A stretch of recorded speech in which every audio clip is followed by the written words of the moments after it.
Welcome to Mystic Bonds. I am the GM. My name is Jake. And before we get into today's episode, we're going to go around the table and everyone's going to introduce themselves.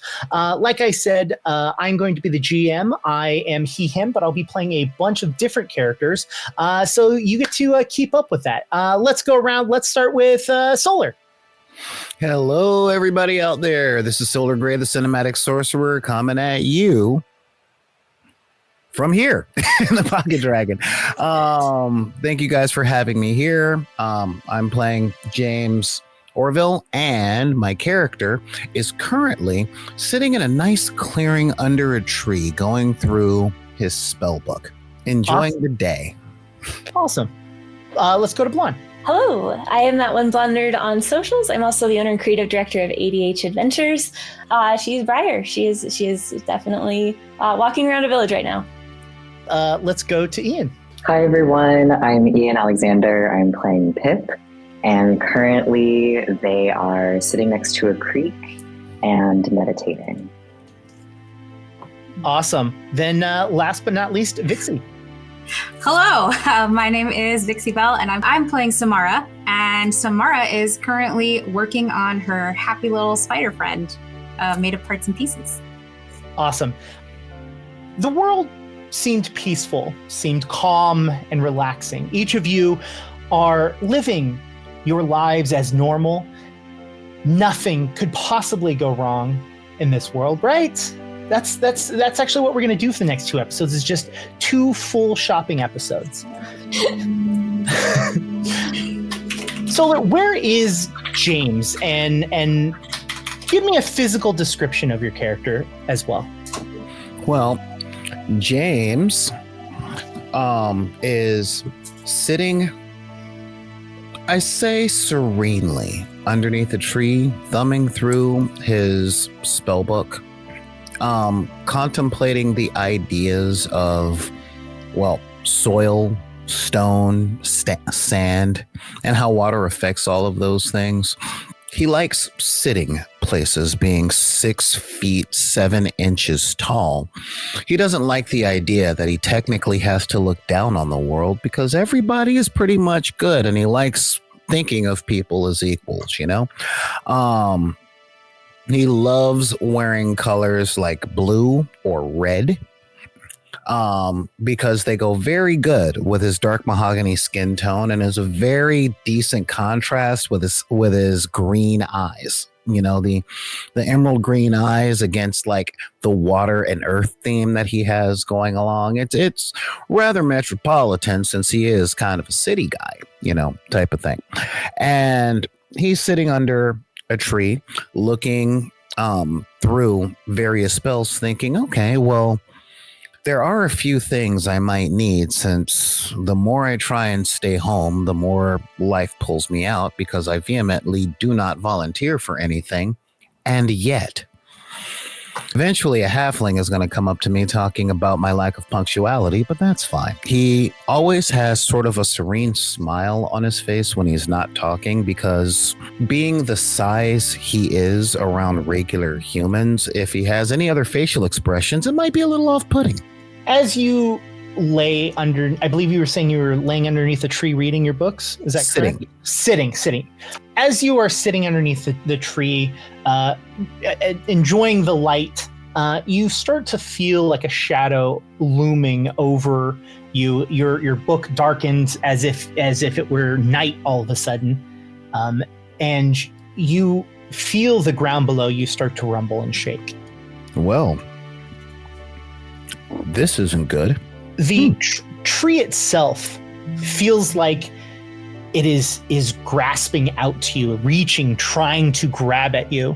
Please roll me our first roll of the game, a perception check, which if you look on your Path Builder character sheet, it is at the very top of your skills. Okay. Pulling it up now. My perception. Yeah, you have a +9 to your perception. Yes, I do. EO 11. Yeah, you kind of just ignore this. Not the dark looming shadow that, of course, you're aware of, but Instead, you don't notice that the tree itself is actually grabbing and reaching out to you, and it is that moment that you start to notice that there are these white wisps wrapping around your arms, both sides, and pulling you away from your book.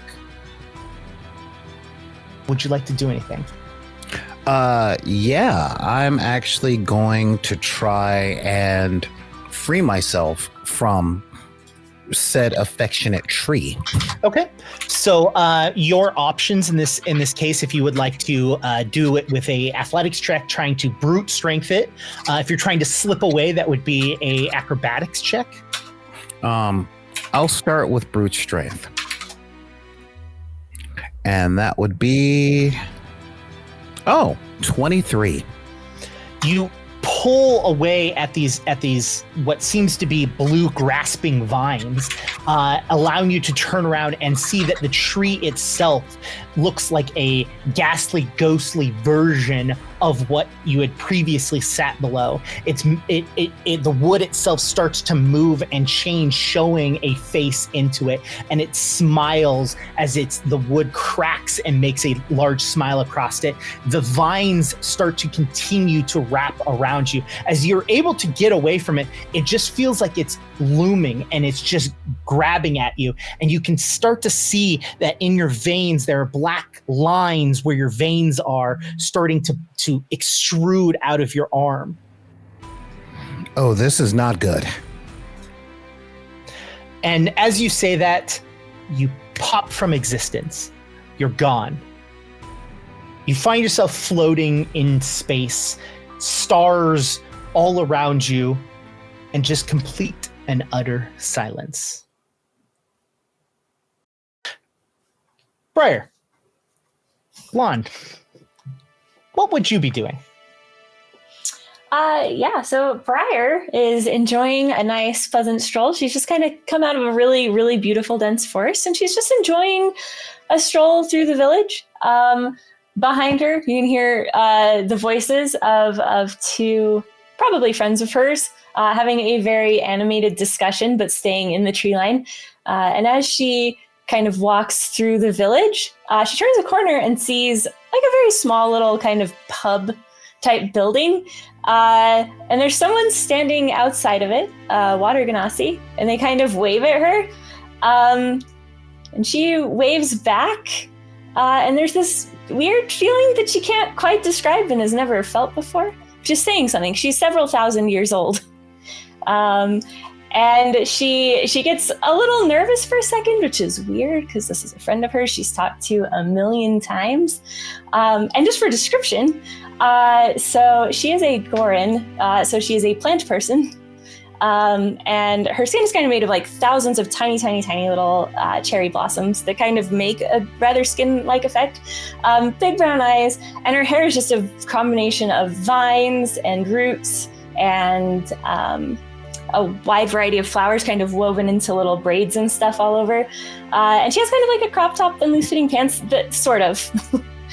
They're the best she could imitate. They've got a bunch of like fluffy plants woven together with a variety of flowers like forget-me-nots and stuff. And she goes up just a tiny, tiny, tiny faint glow from the center. And she has a really beautiful bow over her shoulder, and somewhere, but not visible at this moment, which will probably be a problem later, is a little fox companion. And she after waving, she realizes she has stopped walking, and that is probably going to be considered weird by most people, so she continues walking. She's about 6 feet tall, so she is not small. And she just kind of walks up to this friend of hers. The petals in her cheeks get just like a tiny bit pinker. She has no idea. As you walk up, you get this weird feeling that you're being watched, and not like the normal feeling that you get when you're going through the forest and you know that there are animals aware of your existence. You are very poignantly being watched, being stared at. She kind of stops for a moment, and this time she's confused, and she kind of looks over her shoulder and around, and like very reflexively, her hand goes to her bow as she kind of steps a little bit closer to the building. Roll me a perception check. Okay. I think I'm good at this. You do have a plus 13, so... or not. Well, I'm glad I had the plus 13. We'll just put it that way, because that's a 15 total. Wow. Yeah, we're off to a good start. You turn around and you see a crowd and a sea of people, walking through the streets. And while you don't see anyone look at you, something does give you this weird feeling as you see something standing still within the crowd. As they are moving back and forth, you can see something that is there, but you're not able to get any form of detail of what exactly it is. And that's when you hear a scream. And that scream turns into 2 and 3 and 4. And that crowd that you saw walking back and forth are sprinting outwardly in every direction, away from this dark thing that you had seen standing there. And there she is, walking towards you. She stands there with white hair and blue skin and large elf-like ears. She has rocks covering her body with geodes sticking out of her shoulder and around her waist. You can see them. And she stands there and she walks towards you, reaching out, pointing towards you. And she goes, "You." Droplet, she pushes Droplet, the water genasi, into the door of the pub reflexively. That probably ended well. And she turns her hand upwards and starts to wave you over to her as she starts to slowly walk in your direction. I'm imagining her pressed up against the side of the building already, and she is very confused. She has her bow down, and her adorable little red fox companion has now peeked her head around the corner and is watching. She walks all the way up to you without saying another word. She stands in your face and she goes, "It's you." What's me? And she rude, grabs your face and squeezes your cheeks together, and she starts to lift you. Okay. She starts to try to attempt to lift you up onto the wall. All right, darling, that is really rude. Do not. Are you trying to get out of it in any form or fashion, or are you just saying? Are you just trying to be like, "Hun"? She is very. She has a thing that helps her get out of being grappled or grabbed. So yeah, she is trying to slip right out of that nonsense. Okay.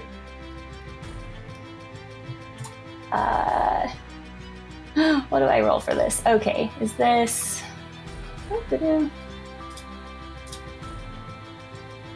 Look, I built this character. I know what I'm doing. Here we go. Okay.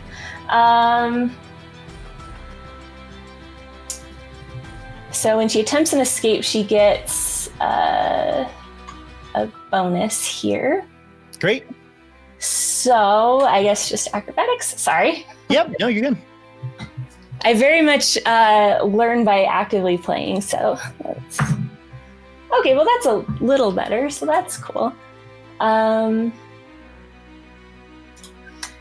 So this feat what's the feat called? Reduces it's slippery prey. Okay, yeah. What did you roll?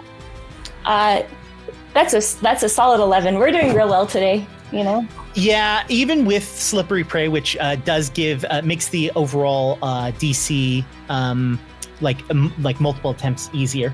Her eyes are just as white as her hair, and tears start to run down her face. Can you please roll me a fortitude save? Oh, good. I'm sure this will go well. Ooh, nat 20. Okay. You know what?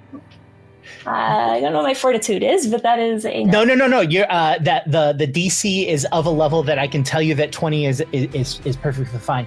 You are completely unaffected by this, but you can see that everyone within 30 feet starts to sob uncontrollably and starts to cry. And you start to feel your body stiffen and start to get hard as you can see that from her hand where she's touching you, your skin is starting to turn into stone itself. And you also blink from existence. You find yourself in the middle of the stars. Clouds. Rude. Amongst you, you see the aurora borealis of lights just kind of like flowing kind of look, as it is around you. And that is where we go to Pip. What is Pip doing? Pip is sitting with his legs folded into a lotus meditation position and just silently trying to concentrate and hone his psychic abilities. And as they're sitting there, these feelings and emotions of anxiety and sadness start to come up. And so Pip tries to channel into that and tries to see if he can get a clearer image on what's happening there. As you are becoming clear and becoming conscious of your environment, of what's around you, the silence is broken by a single footstep. And you hear it again. And at that moment, you feel something whish past your head. And as you open your eyes, on the floor, you see an arrow that had been shot and had just barely missed you.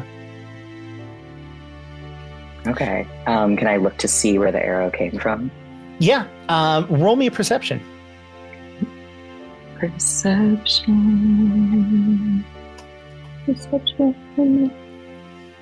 I have a +10, so hopefully. Okay. 14, but +10, 24 total. You look back, and as you look back, you can see that there is a figure all draped in dark blue, and they are pale, very, very gray toned pale, as they have a hand crossbow in one hand, and you notice that in their other hand, between their fingers, there are small blades sticking out, almost like brass knuckles kind of style, but with blades instead. You also see that at the tips of these blades, you can see that they are very clearly poisoned of some sort. There's something on them, and you start to hear a sizzling sound behind you. And when you quickly just take a glance back, you see that the arrow that had landed into the floor is starting to eat away at the floor itself. And they run towards you. This, if you were to compare the size of this person, they look almost dwarf-like. Right? They look dwarven. They are short, stocky, and while short and stocky, still very agile and mobile as they run up, and they're going to attempt to punch you. Where I'm going to roll my first roll of the game. What is your AC? It's 12. Yeah. I'm scared. I'm a pixie. I'm just so little and small and vulnerable. Yeah. Well, I didn't roll that well, but they do have a +13 to hit. So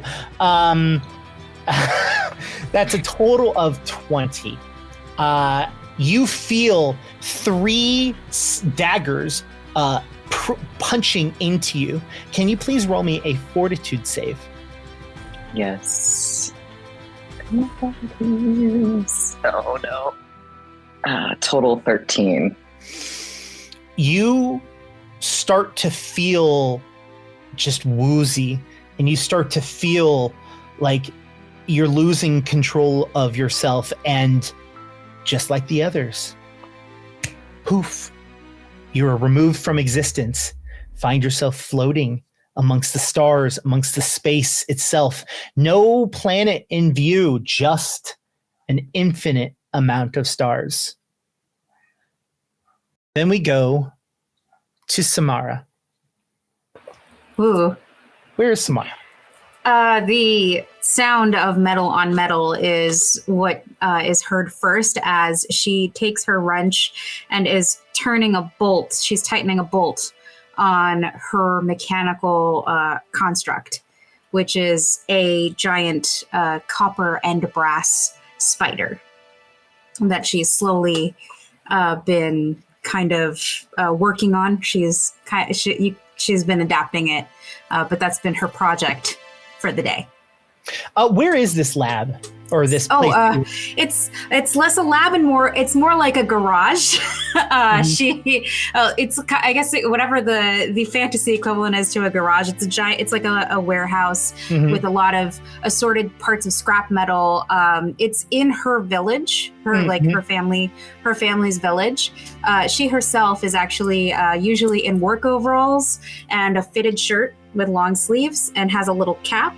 She keeps her hair, her dark hair up in a twist to keep it out of the way. But inevitably, there's always a piece of it that falls into her face, along with her tool belt that is always on her waist. And yeah, that's pretty. She's got a more earthy skin tone with blue eyes, and for the most part, she appears pretty human. It's only when you get into the little details that she might not be. As you're sitting there, you hear a very strange sound. You hear tuk, tuk, tuk, tuk, tuk, tuk, tuk. I assume you look towards the director. Yeah, she's gonna look towards the sound. And as you look, you can see that it is a small red ball that has bounced from the shadow of the room down to your foot, and it just taps your foot. She's confused, like she thinks maybe like there was a child that like was playing with it, and she reaches down to pick it up. When you reach down to pick it up, something catches your eye in the shadow itself, and you see someone that's maybe like 3 feet tall, 2.5 feet tall, standing in the corner in the shadow. She looks at the ball and looks at the person and says, hello? I think you might have dropped this. You see it reach its hand out, but it does not leave the shadow. In her mind, she's like, this is fine. Fine, right? She has the wrench in her other hand and she kind of grips it a little harder just in case. And she just kind of almost tosses the ball towards the hand that's awaiting it. It bounces and lands right at the edge of the shadow, and it reaches out of the shadow. And as it reaches out of the shadow, the what seemed to have been flesh and skin and bones just turns into bone as it reaches down and grabs the ball and takes it back into the shadow. When you look at it again and get a little bit more of a look at it, you can see that it's holding something in its other arm. It seems to be like a teddy bear of some sort. Put in the arms of a skeleton. Okay. I think Samara backs up a little bit and like kind of finds the button to tap to bring her construct kind of back to life, and says, "I think we should probably get out of here." And your robot starts to come to life and starts to move around, and it throws the ball to you one more time. Yay! It bounces. Samara looks at it and then looks back at the shadow and goes, "Listen, I don't think this is a good time for to play. I gotta go. I got things to do." And she kind of like tries to walk around the ball and like avoid it now, with her wrench still clenched in her hand. And you start to move around the ball, and all of a sudden you see it kind of crouch down and just almost like lightning fast, just speed directly into your space and touches you. And as it touches you, you can feel something leaving you. Can you please roll me a will save? Oh, great. This is fine. Oh, there it is. Okay. Oh, that's what that button does. It's a 17. You go to scream and nothing comes out. You try to vocalize anything and nothing comes out. And it just starts to grab onto your clothing and starts to try to climb up you. Do you have is this a weapon? This is just a tool. It's not a weapon. Roll, it's just roll me a d20. Just roll me a flat d20. Don't add anything. Okay, I can do that. I can do the rest. That is a 17. A 17. Yeah. Okay, so your that is a total of a 19, and you go to hit it, and it just, while you hit it, it just feels like it just bounces off of the bone of its skull as it reaches up to you, and its mouth opens up, extending, and you pop from existence, finding yourself floating within space, an infinite number of stars. You're unaware of how long all of you have been there. It feels like it has been years that you have been there. It is you are unaware until you start to kind of float towards each other and you start to see each other. The four of you see these people that you've never met before, and you all are brought down and about to the same level of each other. And you all hear a voice. Oh, you have finally arrived.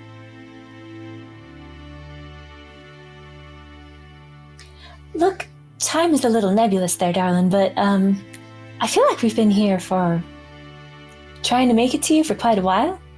Am I crazy? It sounds a little weird, you know?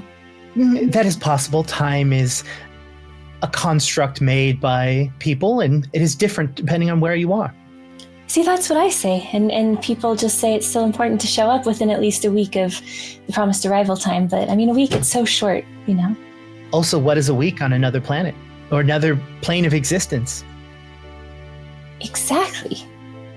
You all find yourselves sitting in chairs, almost like a classroom, like you're in a chair with a desk attached to the front of it, and you're now somehow on a flat surface, like a ground of some sort, and all facing the same direction. And between the four of you, someone walks between all of you. It is a long, slender, masculine presenting person, dark skin, black dreads, and they have 6 arms, 3 on each side. All of them long and slender. Their fingers look like they come to a point on each hand, almost like they are needles themselves. And they walk to the front of what feels like this classroom in the middle of space and sits down and starts to pull thread from their pocket and pulls another thread from another pocket, and it starts to weave with all 6 of its hands, just starts to move and starts to stand or sit there, crisscross applesauce in front of everyone and weaving with their hands. I'm glad you have at least made it when you're needed.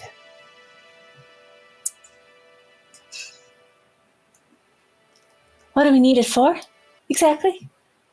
Oh, well, you're all going to be harbingers of death and doom and destruction, so I thought I would give you the opportunity to speak before you are going to live that life of constant, never-ending death.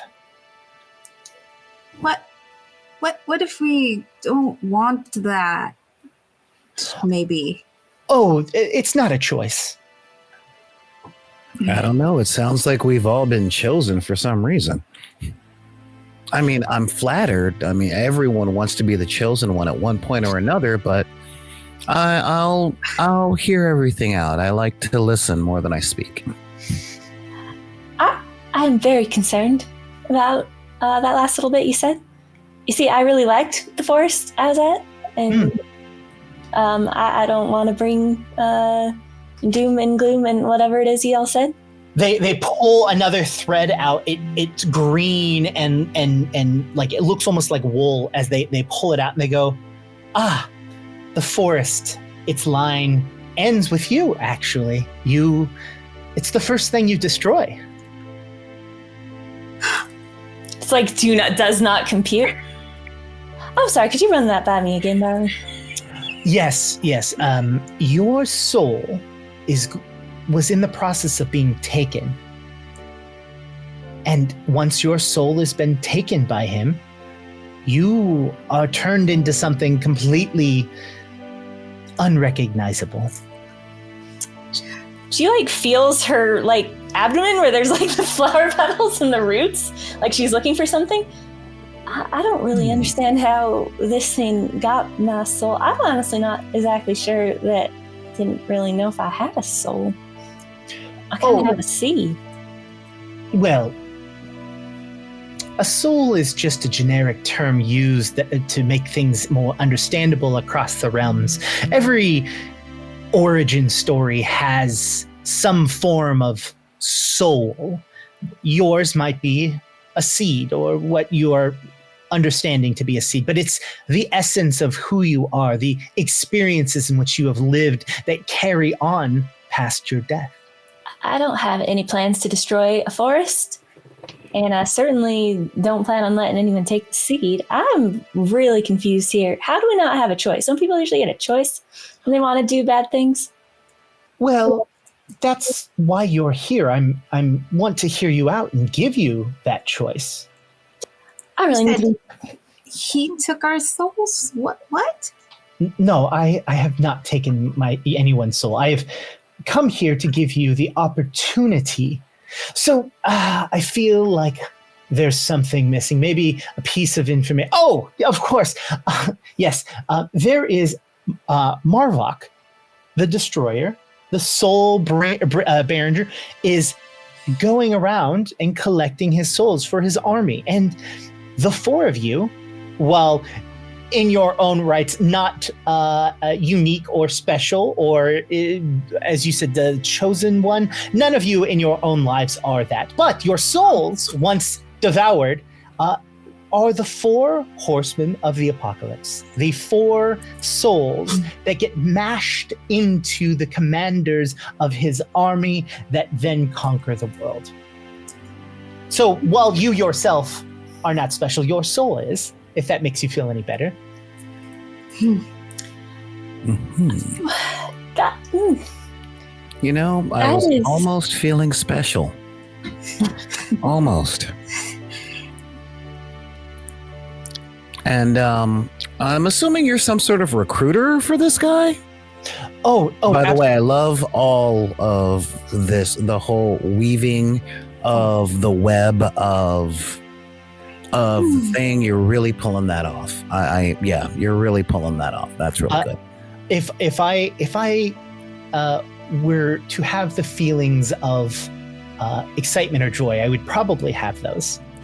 Oh, okay. Well, so are you working with this destroyer guy, or are you plucking us out because it's our job to maybe find a way to stop him, or are you just letting us know things like, talking about the weather, since, So I am a weaver of time.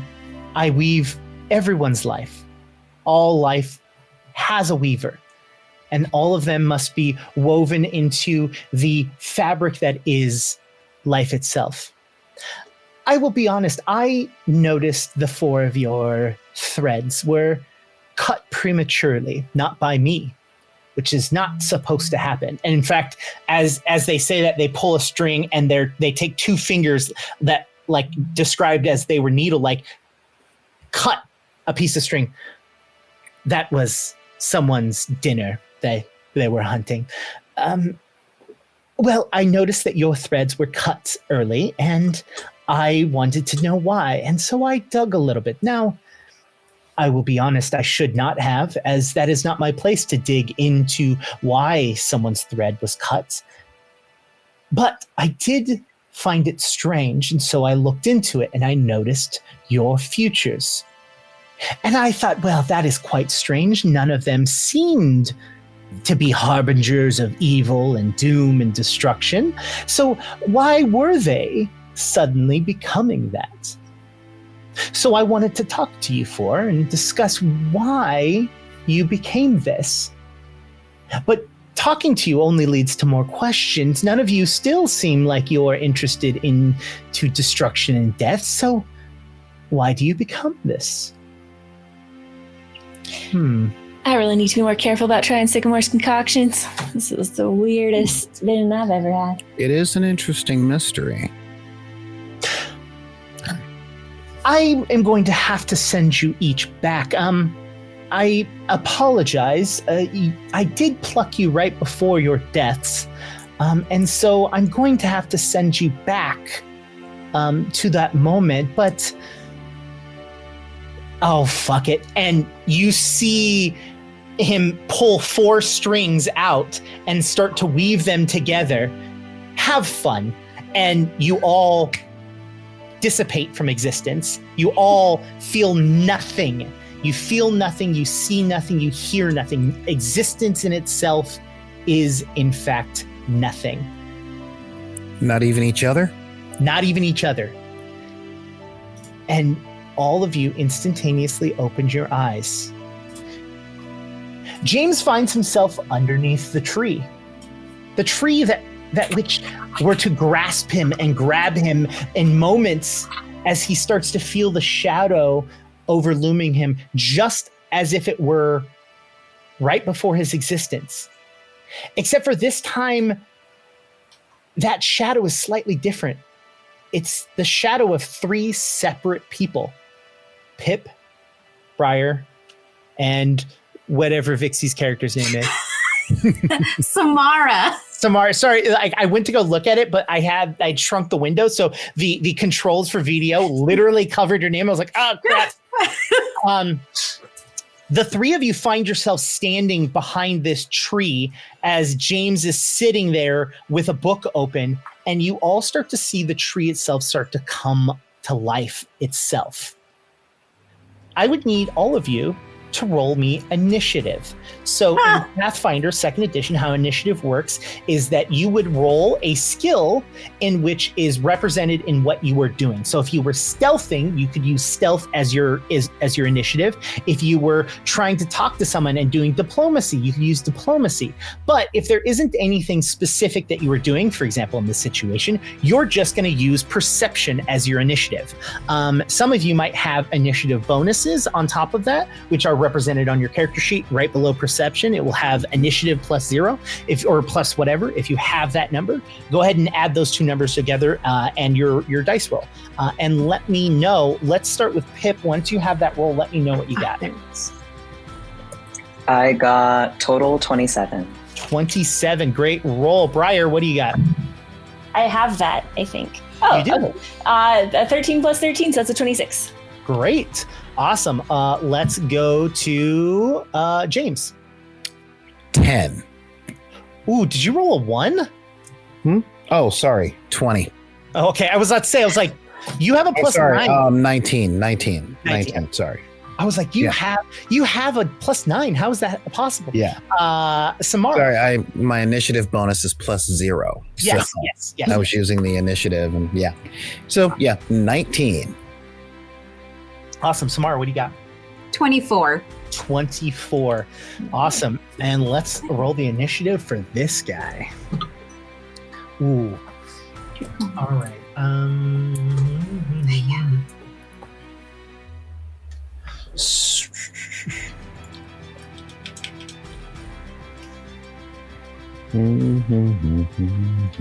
Okay, so it actually goes first.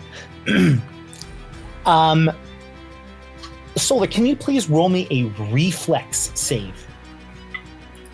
On it.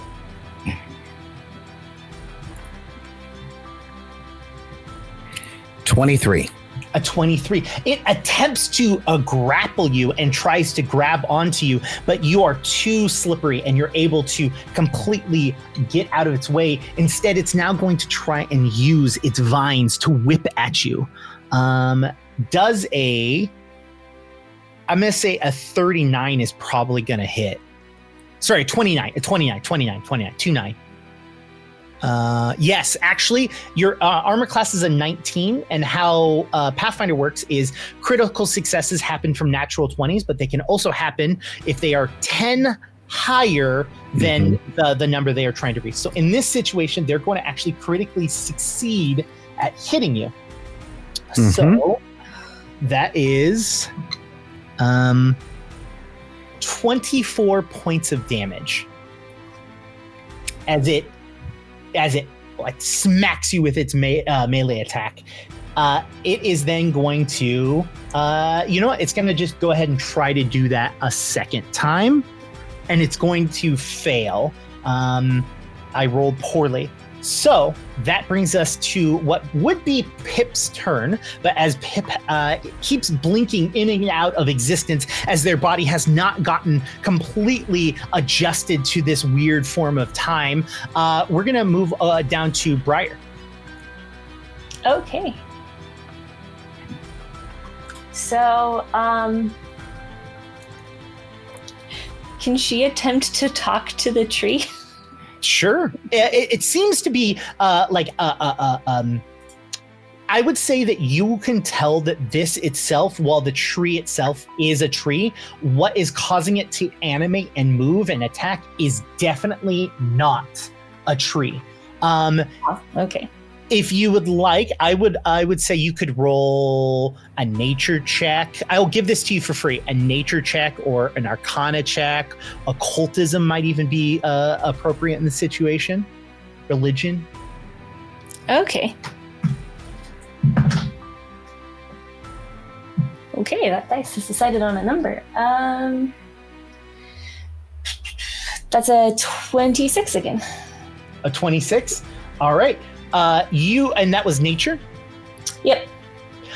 You look at this thing, and with a 26 nature, you can see that whatever is happening, it is not the tree. And in fact, it is some sort of soul that has been changed and mutated and mashed together to create this horrendous creature that is taking the form of this tree. And that you can know that it is not going to respond, or if it is going to respond, it's not going to be it's not a tree, right? It's not a living creature. It is the soul of something. Okay. Quick question. How do spell slots work? So it's on your character, which I will hop up right here. So you can cast cantrips any number of times per day, as many times as you would like. For you, you have first, second, and third level spells. You can cast each one of those spells that you have in there one time. That's how your class specifically works. Yeah. Okay, so you don't have like slots and stuff where you mix and match. You just get each spell once per day? So you can actually put in one spell multiple times, but the way that your spell casting works is that in the beginning of the day, you prepare spells. And in this situation, you prepared one of each. I'd be okay with you moving them around, since, you know, this is your first time playing. So if you needed to cast something multiple times, I would be okay with that. But yeah, how your class specifically works is that you have 3 slots per day, and whatever you put in those slots, that's what you can cast that day.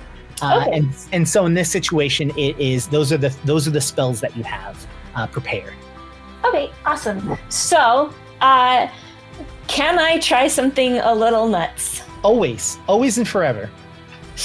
Because she is a little bit offended that something has gone in and taken over this beautiful tree and is co-opting it. And so she would like to face this creature face to face and actually just step into the tree and become one with the tree and try to deal with its spirit directly. Interesting. Okay. And how are you going to attempt that? Well, she's going to try casting the one with plant spell. So she can merge with plant matter. And she can't affect anything outside of the plant. But she can do spells and stuff as long as they don't have a line of effect beyond the plant. Okay. So this is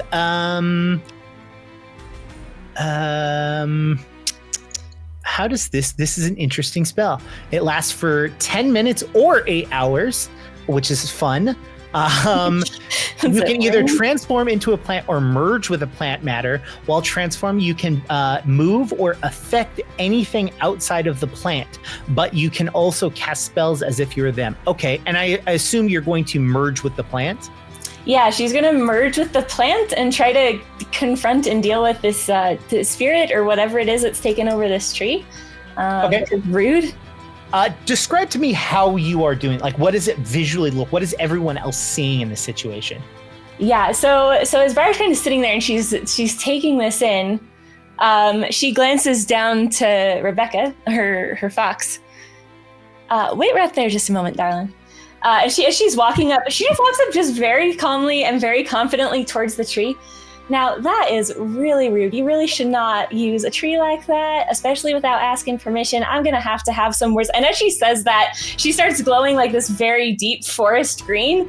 And she just looks like she's going to walk right into the tree, except she just walks right into the tree, but just disappears into it mid-sentence. And Briar just sits, or not Briar, the fox just kind of sits there, like head cocked watching. As you walk into it, the world itself around you, you can hear what it hears. The tree itself, you can feel the corruption within the tree itself, and you just hear whispers and words of disdain, and just you can hear it literally just saying all of these horrible, terrible things, not only to the tree, but now as you have entered into it, you can hear it continuously insulting everything about you. For some reason, this soul that has gone in knows everything about your life, and it starts to talk about everything from your childhood through your future, all simultaneously as it whispers these things to you and just tries to do anything to just break at your will. You have control over the tree. The souls itself are wrapping itself around you and trying to intertwine themselves, almost as if they have given up on the tree itself and are now trying to instead infect you. All right, that is really unpleasant. Also, how did you get all those memories? That's like thousands of years. Most people can't keep track of all that. And she's like getting really uncomfortable as like everything's squeezing in. This is not how it's supposed to go. Now y'all just back up now. I think we can probably talk this out. Roll me a will save. Oh boy. I'm sorry, guys. Oh. This is fine. It's fine. Don't worry about it. Oh, thank goodness I have a good, but that's a nat 1 for a total of 15. And so it begins. So you have a couple options here. You do, in fact, have a hero point. So if you would like to re-roll, you can, in fact, re-roll. That you would expend your hero point. I could offer you a deal with the devil as well. You can hear me out on that. Or you can accept your fate and I do things. And I do things. That's not terrifying from the GM at all. I don't know that. Well, I feel like just out of fairness, I should probably hear what kind of deal with the devil might be on the table here. What I will do is that your resolve in yourself and the fact that you are so, I don't want to say old, but yeah, you're so old. That I mean, that's true. All of the things that this has said only strengthens your resolve, and you're able to not only save this tree, but you're also able to dampen the power of this soul. The problem is that it's going to stay with you until Marvak is dead. I want to poke the button part of my brain is like, this sounds like so much fun. You know what? It's a one shot. Let's do it. Let's go for it. Let's make the deal with the devil. All of you see the vines, the ghostly vines, and the tree itself, how it was moving and how it was smiling as the wood was cracking before. You all start to see it kind of just slow down. The mouth closes. The wood itself heals. And Briar, walks out the other side of the tree. Right, there is one physical difference between when you walked into the tree and when you came out. What is that physical difference? So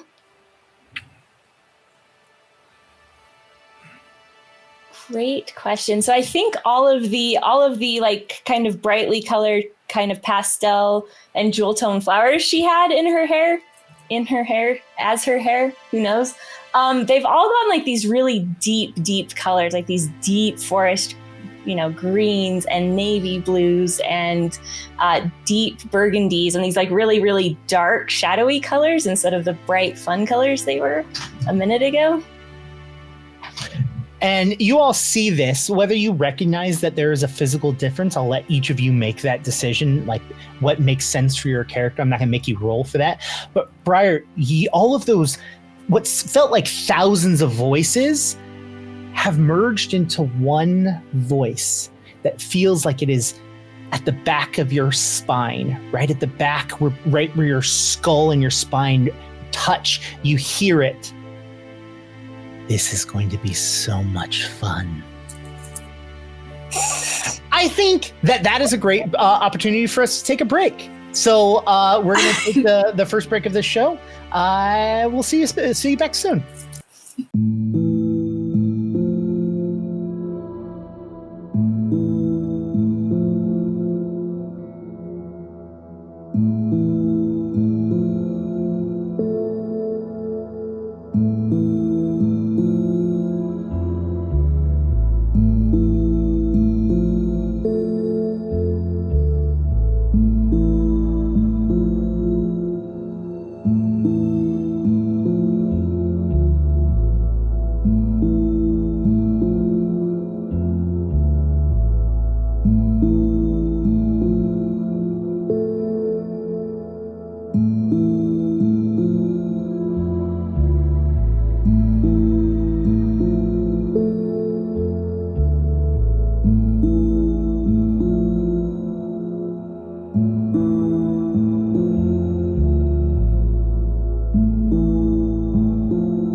that moment, after Briar chose to take on the souls of many that were taking over that tree, you all blink back to that spacey environment, that desk, as the Weaver is standing there and looks over and goes, I am so sorry, Pip. I did not mean to put you with that Tyrannosaurus Rex. I accidentally weaved you into the wrong timeline. I apologize. I promise you this time you will go with your friends. Or actually, none of you actually know each other. Is that correct? No, I've never met them, but I mean, we could be friends. I feel like maybe while we have this moment, maybe you spend it getting to know each other, as you all do have a shared fate in the future. And while James's fate seems to have been postponed, it's still not finished, as there are more things that you have to deal with, and Marvik will still move forward with his plan, whether or not his assassins get you now or if he gets you himself. So I will leave you two getting to know each other for a moment, and I will send you off onto your next adventure. And they just kind of like get up and start to walk off into space. Oh. Well, that is hello. Hello, everyone. I'm Pip. I just got here. I almost died, so that was pretty stressful. But hello. And as Pip waves, his pixie wings flutter a little. Well, hello there. Hi. Nice to meet you, Pip. So you just fought a tree? Why were you fighting a tree? What happened? Technically, I didn't fight the tree. They did. I mean, something. From where I was sitting, there wasn't much of a fight. I think I was in the process of getting what seemed to be a non-consensual hug, and then it stopped, and that wonderful little flower person over there walked from behind the tree. I thought to myself, that'll do. There were some really unkind little spirity things that got in that tree, and it was just all kinds of misbehaving, and I'm pretty sure they did not ask permission to use the tree that way. So, we had to have a few words. Briar, as you say that, you hear it go, don't worry, you will kill millions. She kind of like shakes her head a little bit, and in her mind, wow, I swear some of these spirits that get in those trees, they just do not know when they have outstayed their welcome. Oh. And how many of them are there? Do you know? So that last little bit was just in her mind? Were you reading her mind? I just wanted to double check. Yeah. Yeah. So I think this would probably be a good moment. I heard many voices just now. I'm sorry. I'm not trying to eavesdrop, but it just if I am in tune enough with my psyche, I can hear people's thoughts and sometimes see a bit of their daydreams as well, or their dreams if they're asleep. Oh, but I won't poke around or anything. It just is. Unfortunately, if you have a very vivid image or a very vivid sound in your mind, I'm gonna hear it if I'm close enough to you guys. So I apologize in advance for that. I know it's a little uncomfortable. Like I wish that I could give you more privacy, but it's kind of like I'm just within earshot. In that case, James starts thinking of eating cake under very warm blankets. Nice. That's good to know. That is, I guess. a very interesting trick. I mean, I feel like it could probably come in handy if it were used correctly. I'm not really sure if this is worse for us or for you. Yeah, sometimes I hear some things and I'm like, oh, that was definitely a very private thought. So you could hear that little fella in there. I've been able to do this for over 200 years now, so it's been quite the journey, and people think a lot differently than they used to.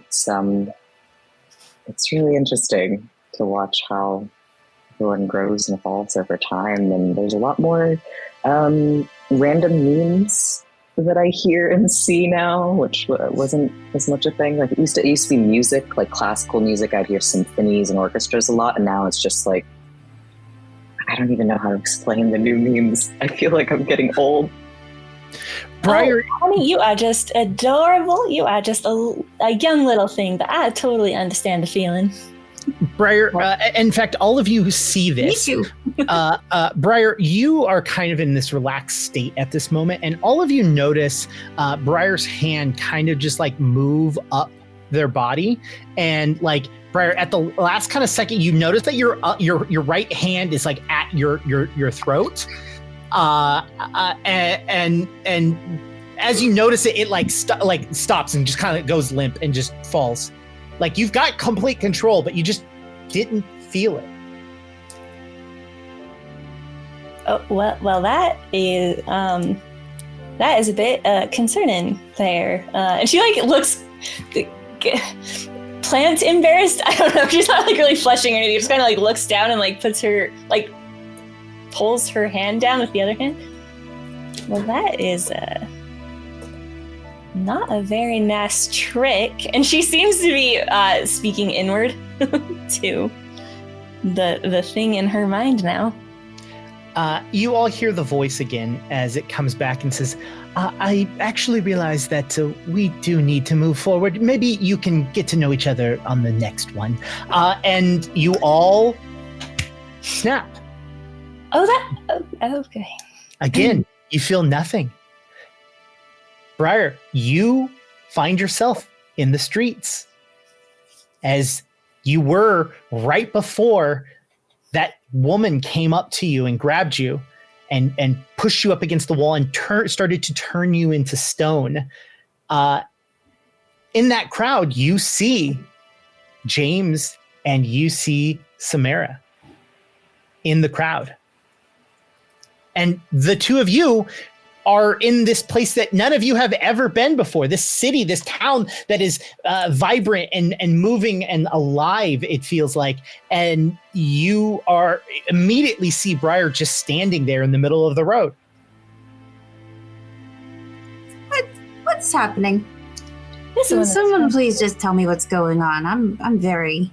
I think I'm getting more confused by the second. I think I get it. We need to get to her right now. Okay. She's been holding on to her wrench the whole time. Starts running towards Briar. Well, that is really strange. James and Samara, behind you, you start to hear screaming. Briar, this is exactly as you remembered it. You heard the screaming, and the people in the crowd starts running in multiple directions, and there she is again.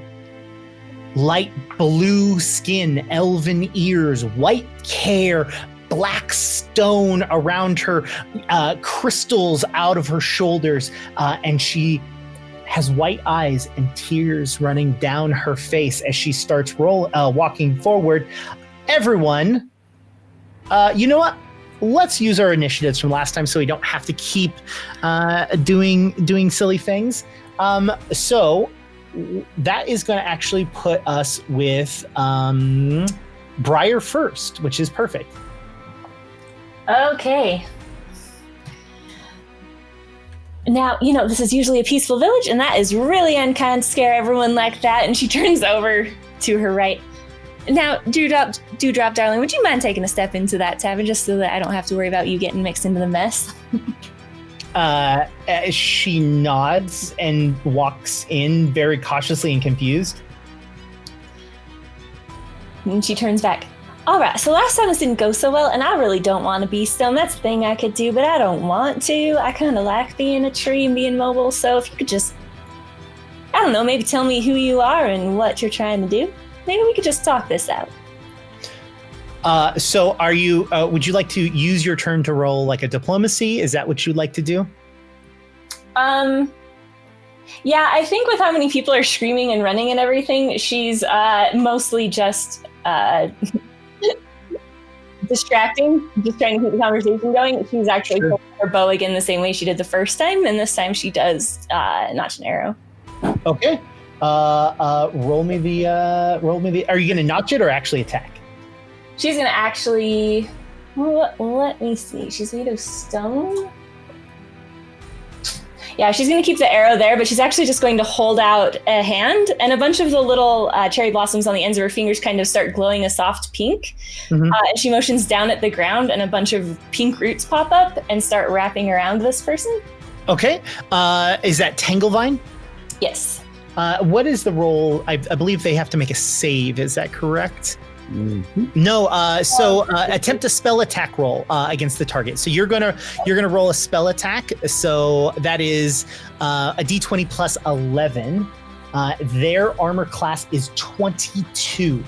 Ooh. I have also given you all a picture of what she looks like.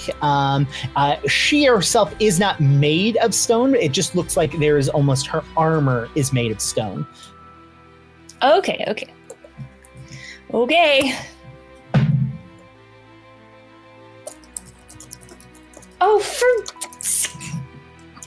okay, these dice need to have some sage burned around them, as that's a natural 1 for a 12. Oh no! She's not used to having other people's voices in her head, so that's weird. Okay, so that's 2 actions. You have 1 more action on your turn. So in combat, there are 3 actions per turn. Tanglevine is 2, so you're able to use another action. Okay.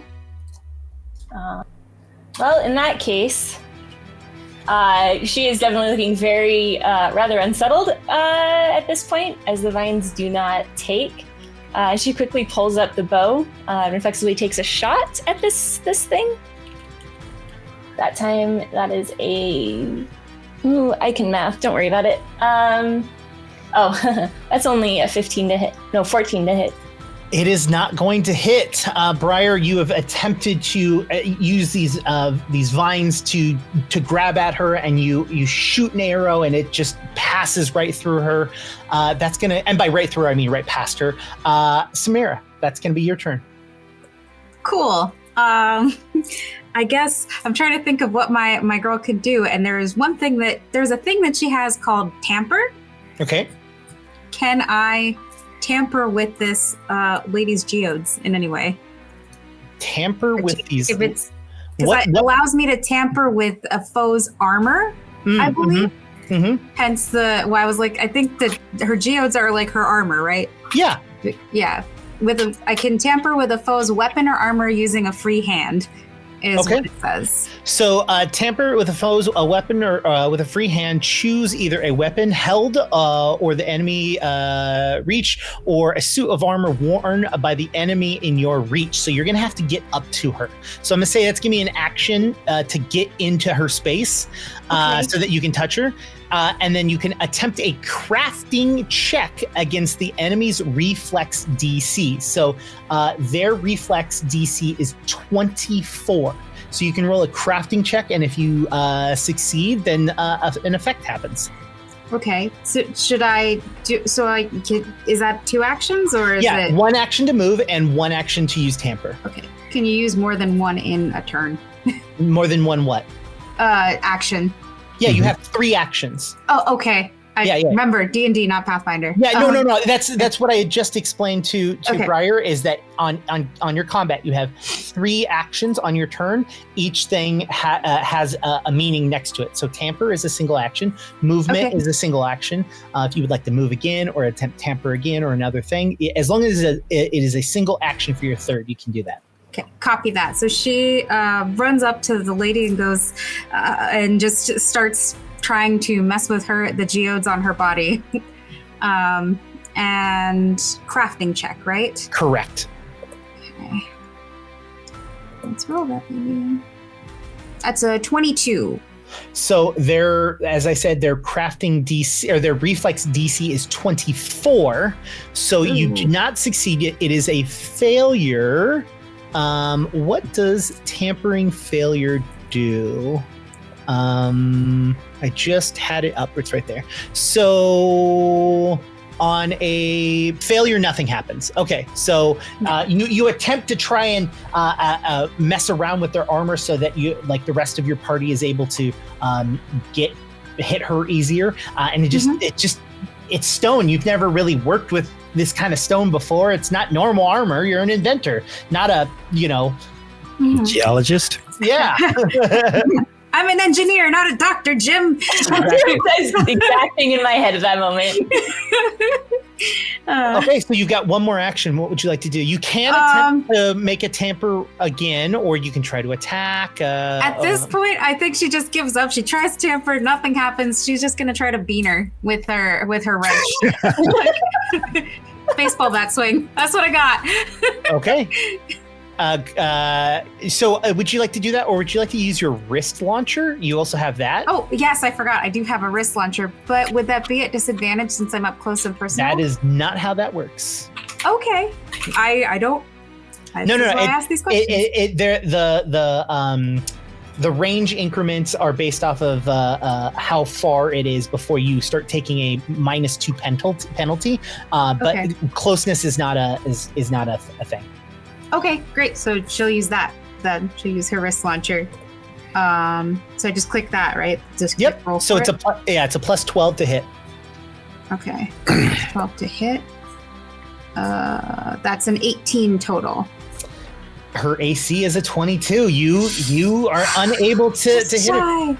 That brings us to James. It's your turn, James. Yep. You're the last one of this party to be able to try to accomplish what seems to be something impossible, which is to harm this person. So,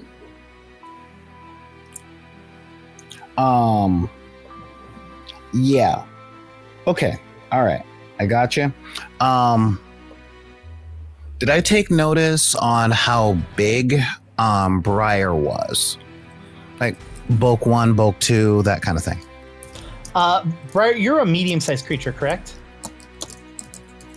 You are muted, but I'm going to say you said yes, just based off of... Yeah, she's about 6 feet tall. Yeah, so people, I believe, are bulk 5.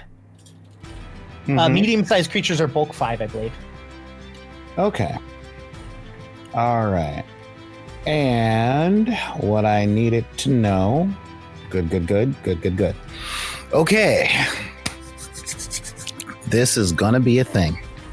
The first thing I'm going to be doing is I would like... would it take a whole action to do a perception check for stuff laying around? I know we're outside of a tavern. No. So there's got to be things. I assume it's for telekinetic projectile? Yes. Yes, I will give you the option anytime with telekinetic projectile because 1, it's my favorite spell, and 2, it would suck if you had to roll a perception check every single time to use that. There is a plethora of objects. You can choose whether it is piercing, slashing, or bludgeoning object. So you can tell me what the object is and say I would like it to be piercing or slashing or bludgeoning damage because that's what's cool about that spell is you actually get to choose what kind of damage it is when it hits someone. That being the case, in the immortal words of Race Bannon, I want to throw a barrel at it. There can be like a small like a cask barrel, like one of those like small brewer ones, like a small kegger, you know. And that's first action, which is whoosh. So a telekinetic projectile is 2 actions, and you need to roll a spell attack. So that is going to be whatever a d20 plus 10. Yep.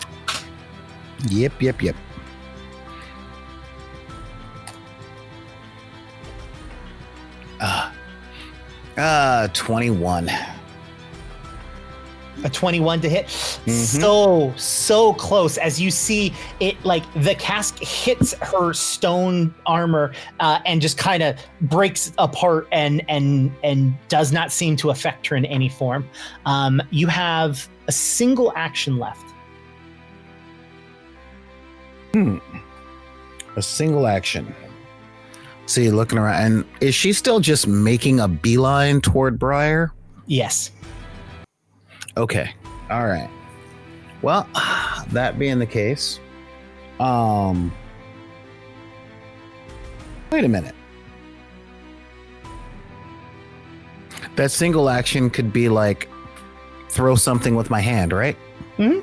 Okay, just checking. A little rusty on Pathfinder 2nd. It's been a while. You're good. That's why I'm here. Ask the questions. I'll tell you what you need to roll. Yeah, I want to throw my oil on the ground between where she's walking and where Briar is. Okay, that's gonna be a D. I mean, you're just aiming for an area, so Yeah, it's the gonna ground. be the AC the to hit that space. It's gonna be a very low DC. It's 15. That's all you got to hit. So you're gonna roll a D20, and you're gonna add your dexterity on top of that. So for my Jane, dex modifier. yeah. So it's because it's you're aiming, so it's a +2 for your dexterity. Yep. Oh no. 5. Woo! Yeah, Big five. Tell me I five. didn't hit a kid. Yeah, you take the oil and you throw it, and it just overshoots.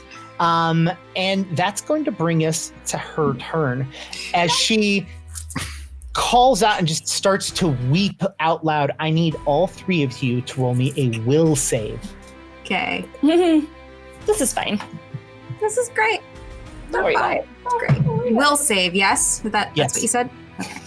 Wanted to make sure I heard correctly. Oh, thank God. 28 for Samara. Okay, 22 for James. great. Briar. That was another nat 20. So apparently this is the thing. Nat 1s or nat 20 is very mean. And also apparently this particular save is just a nat 20. That's a 34. You were ready for a plant, I guess? I don't know. Yeah, you see that the people around all of you start to weep and start to cry as well, as they are feeling some sort of like emotional bond to her as she walks up to Briar. And since she has attacked her this time instead of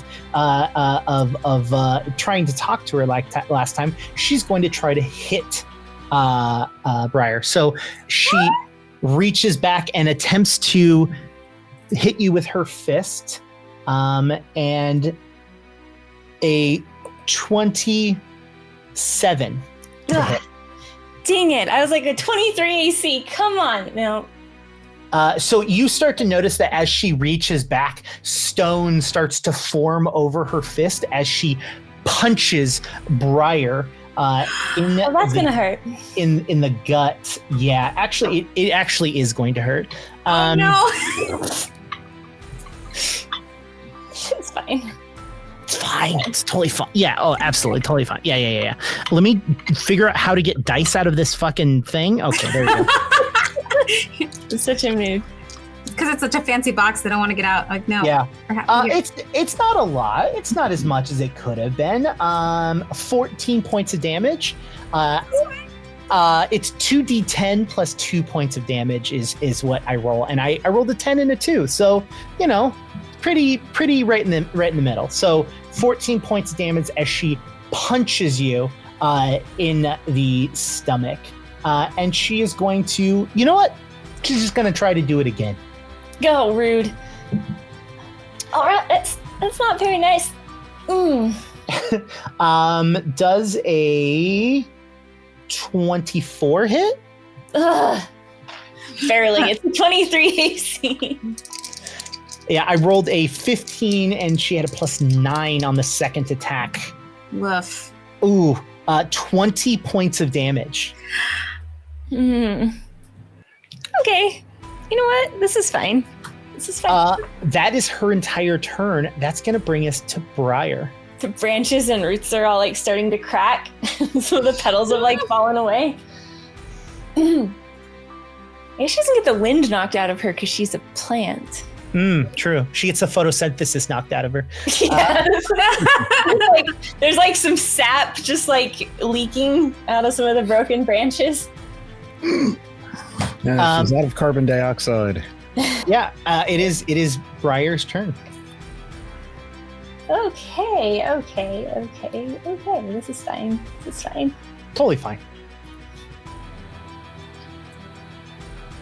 All right. Well, that wasn't very nice. I'd really rather you didn't do that again. Are you sure we can't come to a more peaceful solution to this problem?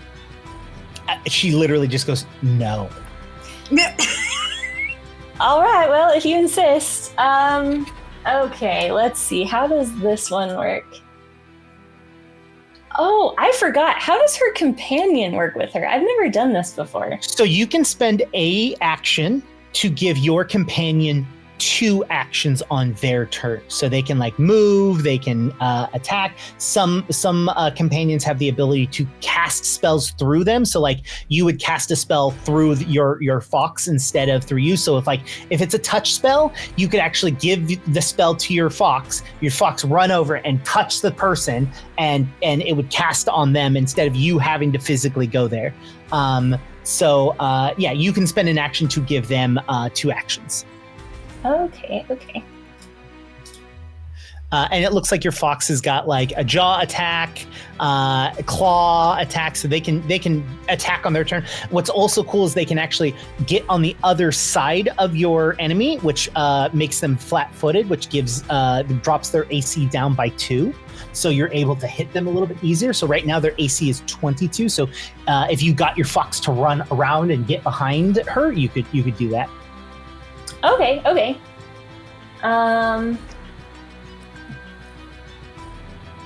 So for the thorn attacks with the feet, I'm not seeing how many actions those take. Are those usually just 1 or? Which ability? They're the Gorin feet, so the hidden and murderous thorns. Hidden and murderous. Looks like it's 2d6. Is that a spell or is it a what? What is that? It's an innate ability. She basically just has thorns under some of the petals in her arms. It's like a knife. They're in the knife weapon group, I guess. So yeah, it's just an attack roll. So that would be a single action. Okay. I keep mixing up the fox name. Okay, she lets out like a little whistle that's weirdly airy because the wood lips. Rebecca girl, I could use your help, darling. And you hear this little like that weird yippy sound that foxes make as she runs up behind this creature. Mm-hmm. And her ears are down and she looks nervous, but she lets out this little growl anyway. Her tail, her fluffy tail is like full bottle brush. Well, I suppose if this is the only way, and she kind of just puts both arms up and like the petals kind of move and there are these very long, nasty looking sharp thorns. She just takes both arms and just goes to, I guess, smack this person like in the neck, chest area and push back. So, do you want to finish your fox's actions first? Oh, yes. Sorry. So you spent 1 action to call the fox. So the fox, on its 2 actions, it moves behind it. Would you like it to attack or anything like that?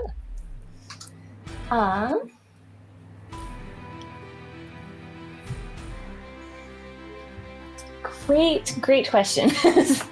So, It can make a bite attack, which would be and it can attack. That's an option if you'd like to do that.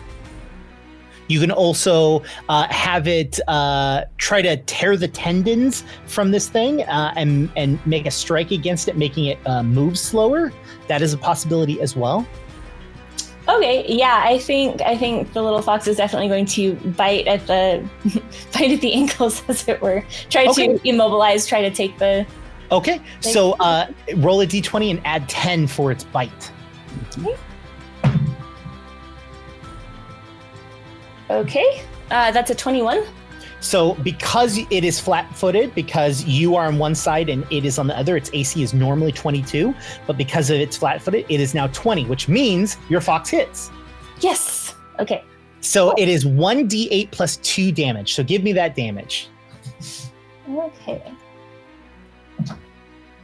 I love these cool shaped dice, but I always forget which one is which.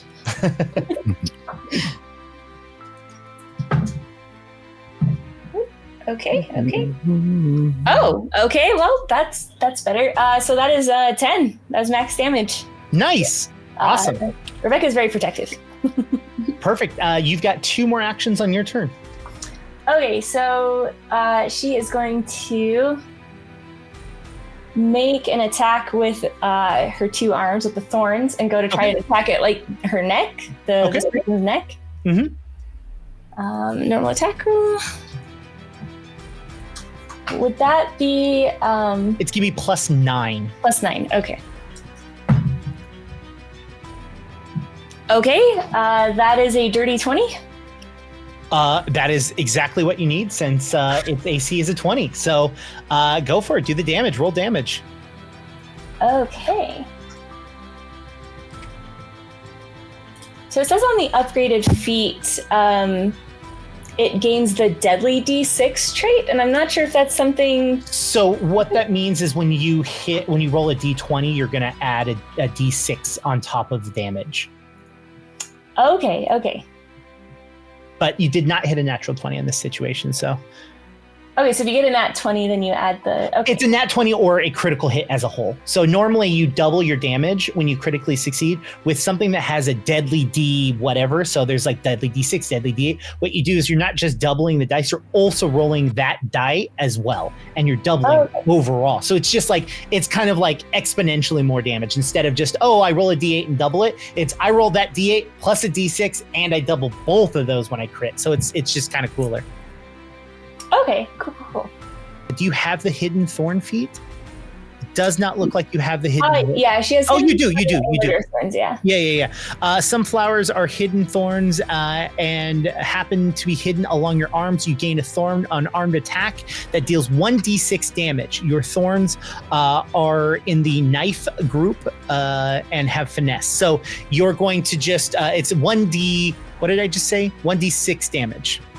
Okay, and that doesn't go up to the level 5 feet. It's just it adds the boost to the critical. Correct. Okay.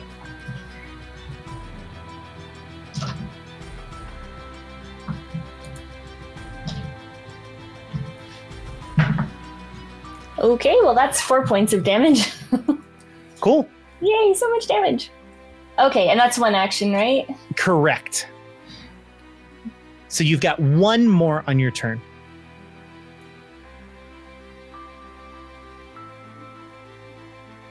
You can make a second attack with a slight penalty. You can try to get away from her.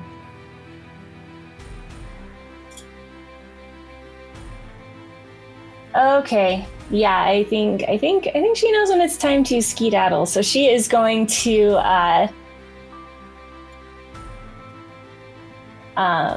try to push her away, and as she does that, and as she gets the other thing's ankles or legs get bitten by the fox, she is going to go to run kind of down the side alley. Okay. Out of the square. Okay, so you're going to spend an action moving your full movement away from her. That is perfect. That is going to bring us to Samira. Hello.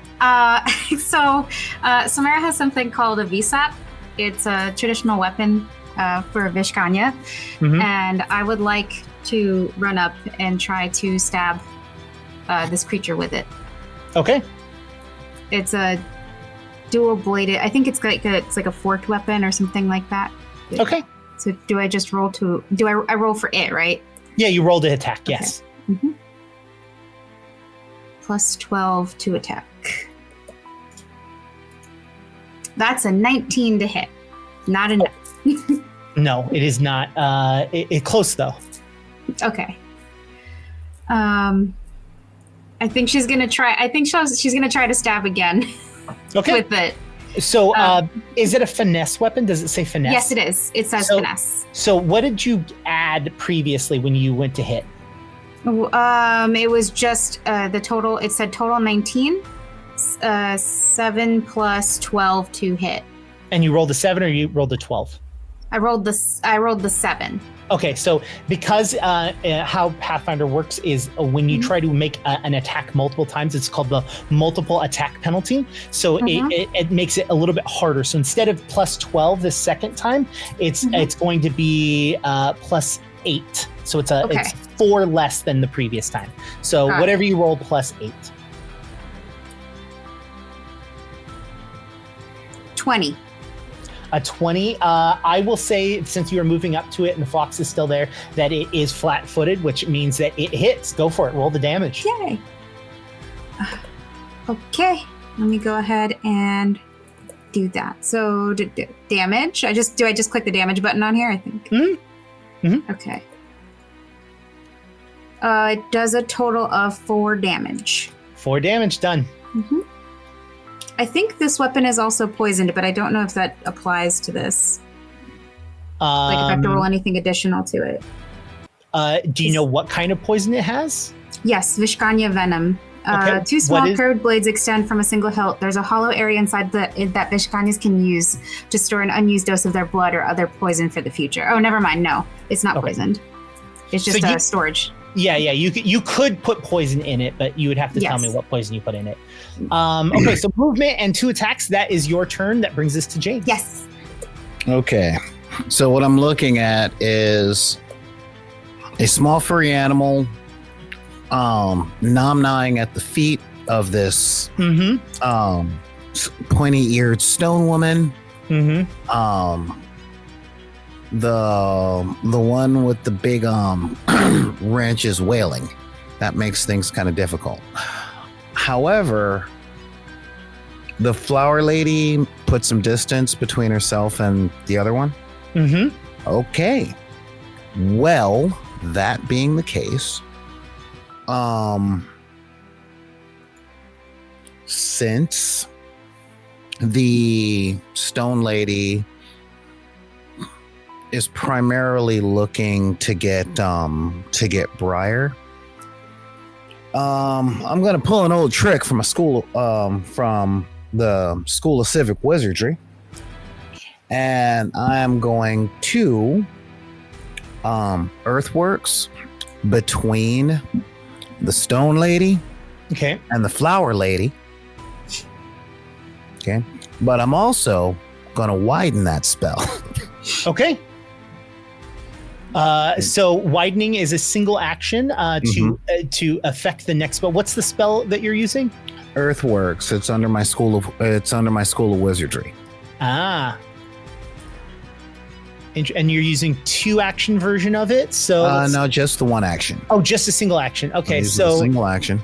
what does it do? With a ripple of earth, you rise small barrier from the ground. The ground in the area becomes difficult terrain, and the spell's area is 5-foot burst. If you spend 1 action to cast it, 2 actions 10 feet, so on and so forth. Okay, so you're going to spend 1 action plus another action to widen it, which is going to make it a 10-foot burst. Oh, well, actually, never mind the widening thing because it does the same thing. Yeah. I'll just use 2 actions. Yeah. I'll just use 2 actions. Okay. Or she pushed her back a square, then she stepped back. Yeah, 2 actions. Cool. What I'm trying to do is make difficult terrain between the antagonist and the flower friend that came out of the tree, but I don't want to catch the flower friend. Sure. Yeah, no, there's enough space between her and Briar to create a 10-foot burst. She spent a total of 25 feet to get away, so she is a good distance away. In which case, I'm going to do all 3 then. Perfect. So that's going to make that a 15-foot burst. So it's going to be a larger area. Perfect. Okay. That spends all 3 of your actions, which brings it to her. She is now annoyed that her target has ran away. There is a rumbling ground of barrier in front of her, having to go about it, and there is this annoying thing stabbing her.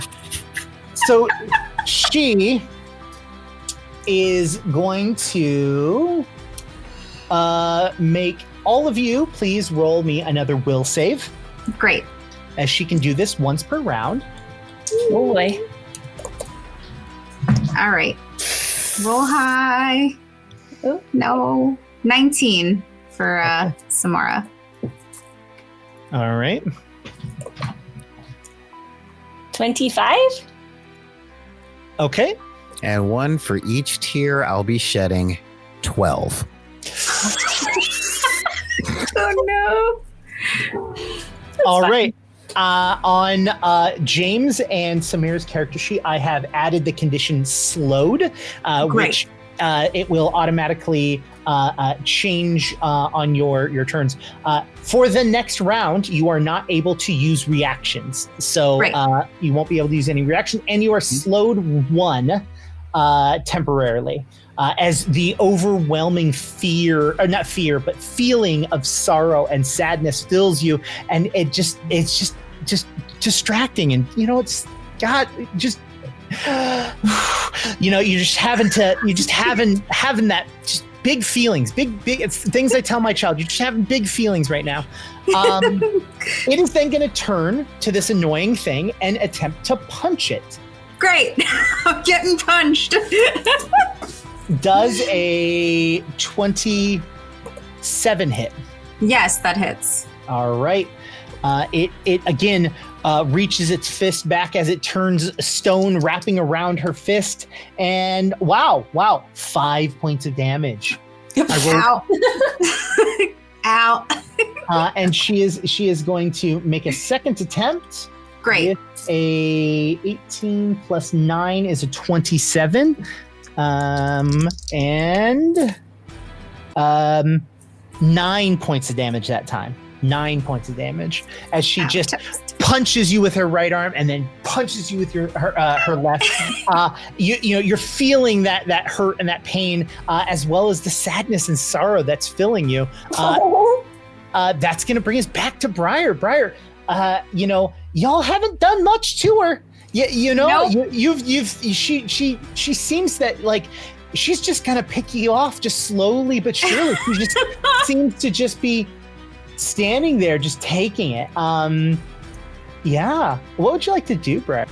Okay, so as Briar's kind of looking, so can she see over this wall? Just like it's not like a wall. It's kind of like pillars, and it's basically difficult terrain. It's not like impenetrable. Okay. It's just like little like things that she'd have to like walk over and move around. So yeah. Okay, cool. So she's trying to get towards the forest, which brings this thing away from people, and especially brings this thing away from Droplet, which is important for a reason. So she kind of goes down that little alleyway. She looks back at the creature.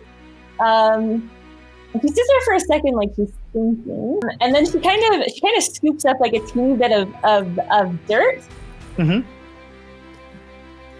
And she talks to it, and she just goes, "Hey, darlings, I don't wonder if you could help a flower out, could you?" And she kind of blows on the dirt, and as it goes into the air, these tiny little brownie-like creatures, just a whole bunch of these little wood spirits, kind of pop into existence all over, and they kind of give her yep, we got it, and they just all together, cheering and yelling, run towards her, and they are attempting to distract her and annoy her and just basically make her life miserable, make her rethink her life and going after this. What ability is this? With a spell, it's called the Wood Spirits. Wood Spirits, you said? What level spell is that? Wooden double?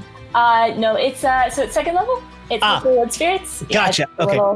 Yeah. All right. I've never seen this spell, so this is exciting. I was like, this is ridiculous. This seems like the time. Let's annoy this stone lady. Yeah. 10 feet. We're just making her mad. Like, yep.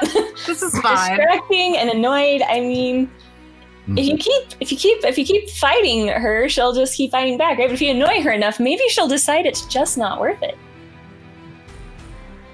Okay, so they can do chores, they can distract. The woodland spirit distracts your foe, climbing all over their feet and body and becoming a nuisance.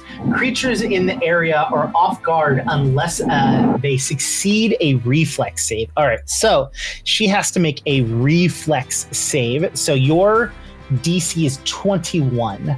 Let's see what she can do. I rolled a 13 and she has a reflex of 14, so that's a 27. So she's going to succeed. at that. So they're annoying, but they're not preventing her from doing anything. Yeah. Yeah. So that gives you one more action. So you could use that last action to command your wolf, your fox. Sorry, not wolf. Mm-hmm. Has Rebecca successfully taken out tendons here? Is this person going to have a hard time moving, or do they see me moving just fine? With the spell that you just cast? With the bite from the last turn. Oh, that was just a bite. Did you want to do the tendon thing? Yeah. Sorry, that's what I was. Oh, I'm sorry. No. That was my mistake. I didn't realize that's what you were going for. They have to do until the start of the next turn. Your strike that damages creature your wolf threatens gives the target a -5. Oh yeah, so that just happens whenever they attack someone until the start of your next turn. Your strikes that damage creatures your wolf threatens gives them a -5. So basically, they have a -5 until the end of your next turn. So like whenever they attack. So if you'd like them to attack again, you can do that. Yep. She's gonna have Rebecca keep going after those tendons and stuff. Okay, so it's a d20 plus 10. Okay. Okay. Oh, that's a 24. 24 hits. Yeah, roll it. That is damage is a d8 plus 2. So that's 7. 7, great, awesome. Hitting better than Briar is at the moment. All right, that's the end of your turn. That brings us to Samir. Oh, yay. Okay, it's me. Am I still holding on to this weapon that's in this person? Or because I imagined her stabbing her, but like not taking it out for some reason. I mean, you can imagine that, but it's not going to have any in-game effect. Like no, it's less that and more like, is she still holding on to this person? Yeah. Yeah. But the other secondary question is her construct with her or not? Yeah. Cool. Okay. Can I make my construct attack her? Yeah. Instead of me? So it's the same thing. You spend one action to give your construct 2 actions. Okay, so I'm gonna do that. Okay. I'm not sure what I would roll for them. So because I don't have the thing on Pathfinder. I do, and I will let you know. So you have 2 options with your prototype construct. You can have it do a spike attack, or you can have it do a fist attack. The fist attack is 1d8 plus 3 damage versus the spike attack is 1d6 plus 3. It's less damage, but it's finesse, which means that its penalty each turn, or if it wants to do multiple attacks, is less. So instead of a -5, it would be only a -4. So and that was for the spike attack? Yeah, that's for the spike. If you would like to do a spike or a fist attack, those are your options. Yeah, I think she's gonna have him do the spike attack. Cool. So that is a d20 plus 10, and you have to beat a 20. Okey-doke. 20. Perfect. Exactly. 1d6 plus 3. Yes, 1d6 plus 3. Let's go. That's 6. 9. 9 points of damage. Go, construct, buddy. Hey. All right. It has a second action. You want to attack again? Yes. I think. So it's a d20 plus 6 this time instead of plus 10. D20 plus 6. Ooh, it's only an 11. 11 is not going to hit. So that is its 2 actions. You have 2 actions left. Okay, the next thing, I have a thing called Overdrive, and I wanted to try that. I'm not sure how well it would apply in the situation, but it says I can temporarily crank the gizmos in my body into overdrive to try to add greater power to my attacks. So I would have to, it says I need to attempt a crafting check. Okay. That has a standard DC for my level. Okay. So. Go for it. Roll your crafting check. Okay. 13. It's only a natural one. Yeah, the DC on that is a 20, so it's not gonna. Yeah. It's not gonna do nothing. So that's one action. You have another. Actually, hold on. What did you roll? It was a 13. A 13. What was the number you rolled? The number that I rolled was a natural 1. Okay, so this is the fun part. So there is an effect on this thing. So the DC was 20, so a 13 is a failure, right? Because you rolled a natural 1, it actually moves the success from failure to a critical failure. So it moves it down one step. So with overdrive, a critical failure, oops, something exploded. You take fire damage equal to your level, and you can't use overdrive again for 1 minute as your gizmos cool down and reset. Describe to me how this looks and what happens here. So I think she gets the bright idea to try to do something to her wrist launcher to try to make it more effective without realizing that it, and then goes to fire it, and that's how it explodes. Yeah, you all see just this poof of smoke billowing from Samara. So you're going to take 5 points of fire damage. Cool. Oh no. Who needs enemies when I've got inventions that explode? That's the best part. Yeah, I am my own worst enemy. You've got one more action left. Me? Okay. Yep. Let's see. What do I have? That didn't work. I just keep trying stuff to see what works. I mean, you can use your dagger again. You can use your wrist launcher. I can use my dagger, my wrist launcher. I could actually bite her. That would be fun. Sure.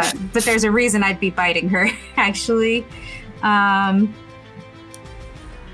You know what? Fuck it. I think since all else fails, she is going to bite her. She's going to try to bite her. She's going to aim for the area that she pierced, since she knows there's soft tissue there, with her VSAP. Go for it. Okay. What do I roll for that? Do I just roll? Is it your VSAP? Or is No, she's trying to bite her.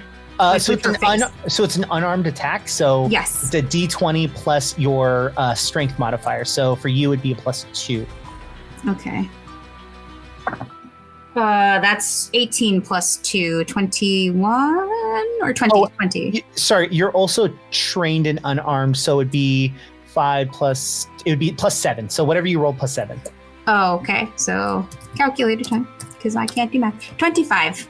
25 is gonna hit. I have a thing when I bite people called envenom. Okay. And hey, I love being snake-like. I am so sorry. Actually, no. That is your turn. You are slowed, which means you have one less action on your turn. Oh. So I can't do that then. Save that roll though. We'll let you do that. Okay. Next time. So you have lost the slowed condition because it was slowed 1 at the end of your turn that drops down by 1. So you are no longer slowed, but you have lost that condition. Okay, that brings us to James. Things are the wolf is doing the most amount of damage here. You know. Yes. Yeah. This is true. Well. Rebecca coming in clutch here. Depression inspires violence. Yeah. So, with all the humdrum, I'm sure there are shards of stuff all over the place. Oh yeah. So it's time I did a TK projectile at her. Done. Roll it. Depressed. I can't heighten the thing because I'm all slow. Well, it automatically heightens to its max level. That's how, because it's a cantrip. So that's true. Yeah. So it's going to do 1 + 2. So it's a +10 to hit, and it does 4d6 points of damage. It's automatically heightened in the Path Builder. So roll a d20 and add 10 to it. Yeah, that's a 22. Perfect. You only needed a 20, so roll 4d6 points of damage. Because I'm a little annoyed. 12. 12, not bad, not great, but not bad. What is the? Was it just like a rock? What did you want to throw at her? We're talking rock, silverware, busted up pieces of wood from people panicking and running. Just, I am going to penetrate her with garbage. Depending on how that Witty detritus. yeah, you all see just like small bits just kind of like stick into her as James kind of waves his arm and things fly into her. She seems to be doing okay. That is what's scary about this right now, is that she does not seem to use a term from 4th edition D&D. She is just now bloodied. So she is going to turn around and she's going to require all of you to make another will save. Great. This is fine. Don't worry about it. You know, We got this. We might got this. I don't know if we got this. no, we do not got this. 13. 13? Mm-hmm. I think 17. Okay. 23. All right. So everyone except for Briar is again slowed. You're just so sad. Just so sad all the time. You're both slowed. She turns and she starts to move her hands and she kind of claps forward. I need James and Samira to roll me a reflex save. Great. I figured that was coming. Oh boy. Womp womp. 21. All right. Okay. That's a lot better. 28. Okay. Ooh. The save was 22. So Great. Samira fails. Samira, you're going to take the full amount of damage and you are pushed back 5 feet away from her. Cool. Okay. James, you succeeded, which means you're going to take half of the damage in which she does, which is not that much. Maybe it is a lot. Okay, those dice have to be weighted. I rolled a d4 4 times, and I rolled 4 every single time. Nice. Oh no. So James is going to take 8 points of damage, and Samira is going to take 16 points of damage. Great. As she does that clap, and then she she made you cry and then did that. So that is her turn. You start to see like the stones on the ground themselves, and James, as your connection with Earth and your just research over time, you start to notice specifically like the rocks kind of start to like slowly move towards her. James, can you roll me an Arcana check, please? Happily.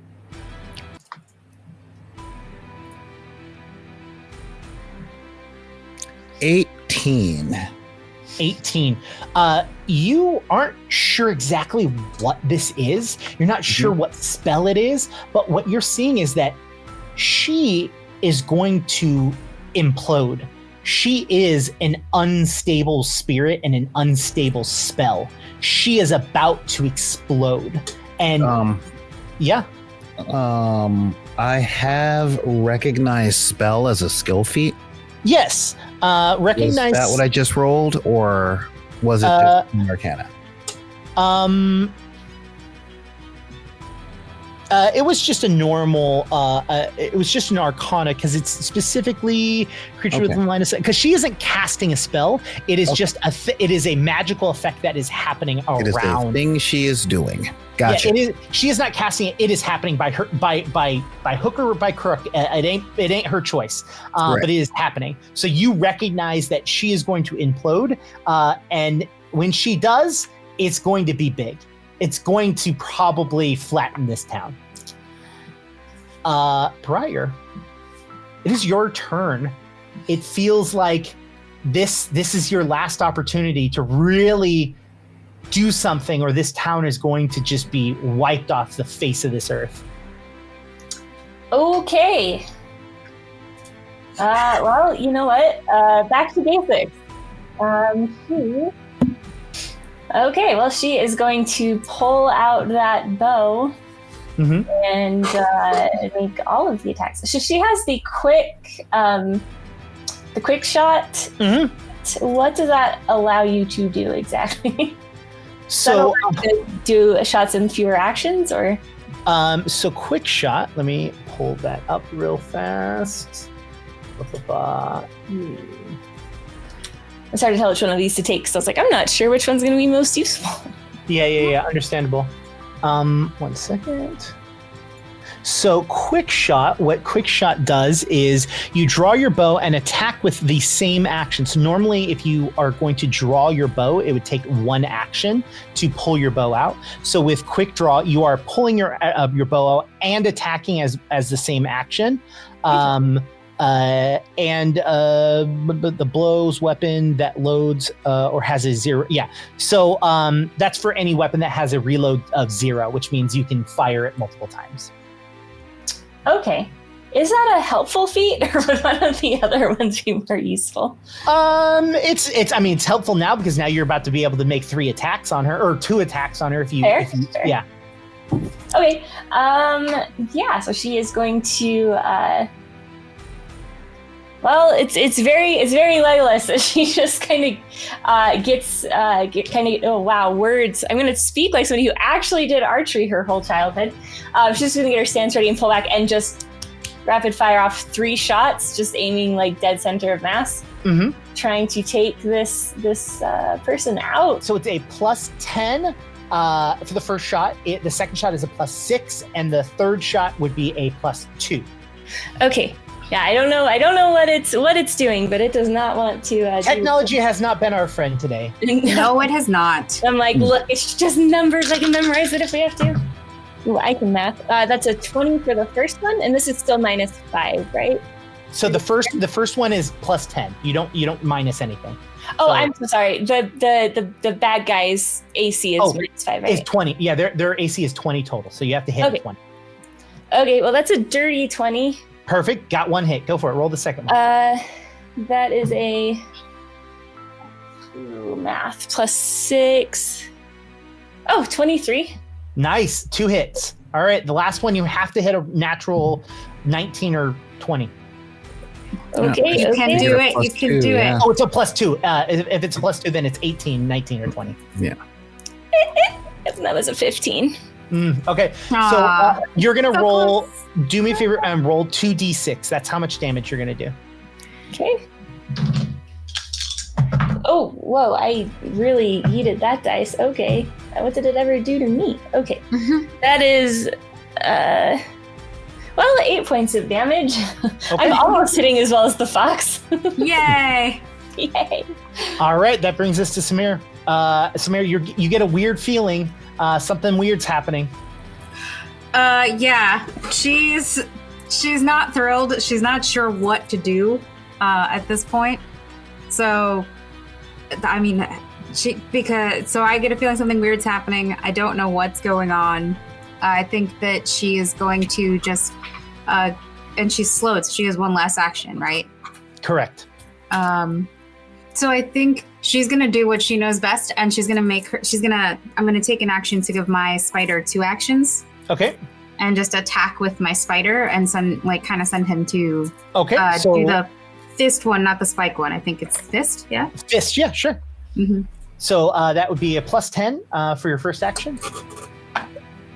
22 to hit. 22 hits, great. Do you want to do the second attack? Yes. So that's going to be a +5. +5 to the attack? Yeah. It's cocked. Okay, 19 +5. So that's going to hit as well. So you're going to roll 2d8 and add 6 to that. 2d8, d8. So 5. 5 + 1 is 6, plus an additional, how much? +6. What'd you roll? It was the first d8 was a 5, the second d8 was a 1. Okay, so that would be 12 total damage. Okay. Yeah, 12 from. Okay. All right. And then she's gonna because she gets 2 actions instead of 3. I'm gonna use that So action you have one more action. Okay. Can I command my spider more than once, or am I only allowed to do that once per turn?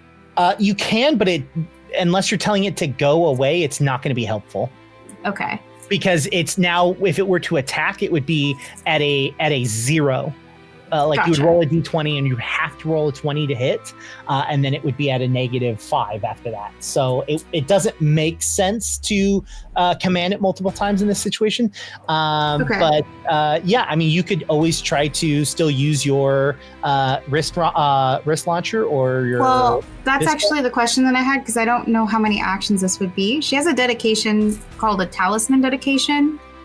And it allows her to craft, like, I think it's talismans in the basic core rulebook. Mm-hmm. One of those things was a potency crystal. So what I wanted to try was to make one of those, put it in the wrist launcher, and fire it at her. But I wasn't sure how many actions that would take. So the way that Talisman Dabbler works is that you create things not in combat. So it's like you start. So it's not a combat-based skill. No. Okay. So you create talismans and stuff like that at the very beginning of the day, and then you give them to someone. And so it says, finally, when you affix a talisman, you can affix or remove up to 4 talismans in 10 minutes.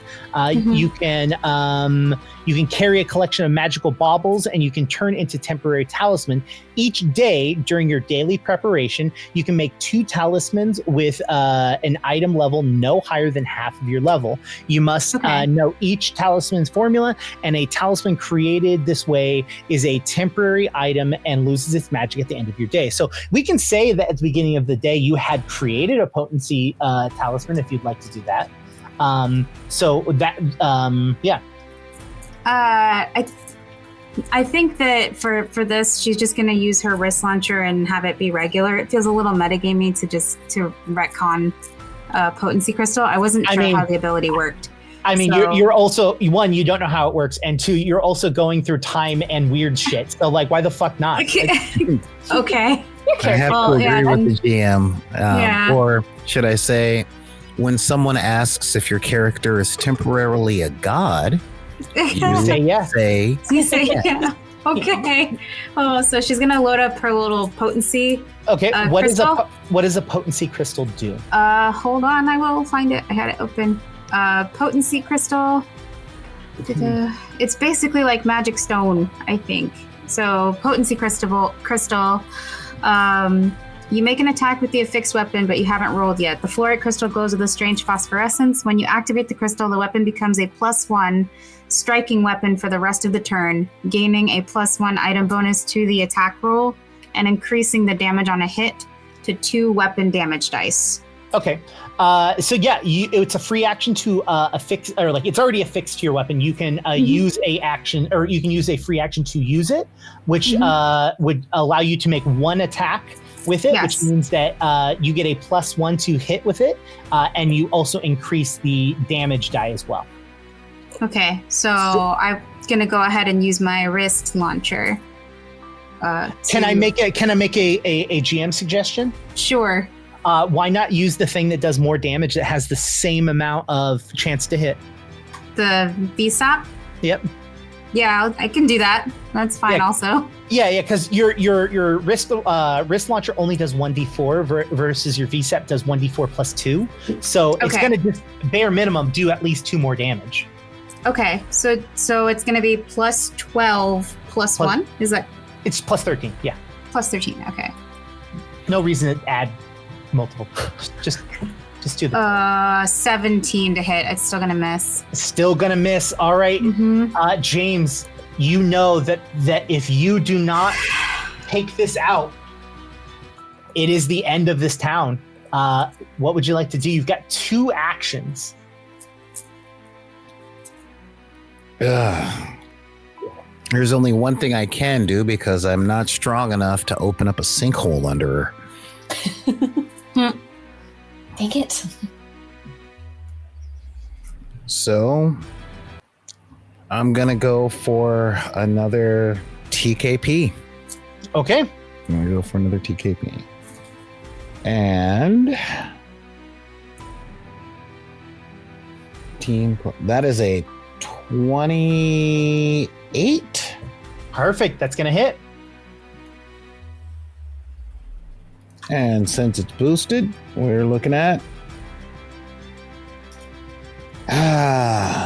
don't you love when you're rolling multiple dice and they happen in sequence? 18. Nice.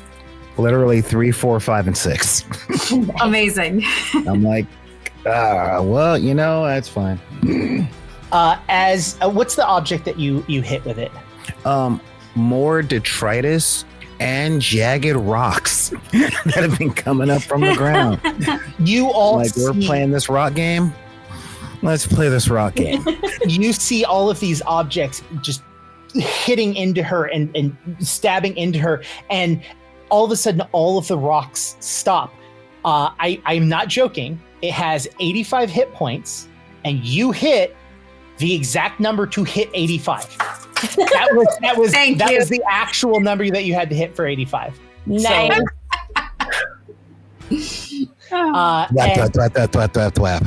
And you all see it just collapse and fall, and silence as you pop back into the classroom. This time, Pip is not there again. And the Weaver puts their hands together and looks at you and goes, I've made a terrible mistake. Another one? What? And that is where we're going to end this episode. Thank you all so much. We will see you next week. My name is Jake. I was the GM of this show. Let's have a round for everyone of this great cast to say goodbye. Let's start with Samira. Vixie, say your things. Hello, everyone. I'm Vixie. I am the producer here at the Pocket Dragon Pub. Thank you for watching tonight. I hope you've enjoyed Mystic Bond, or Mystic Bond. It's not plural. I keep making that mistake. Oops.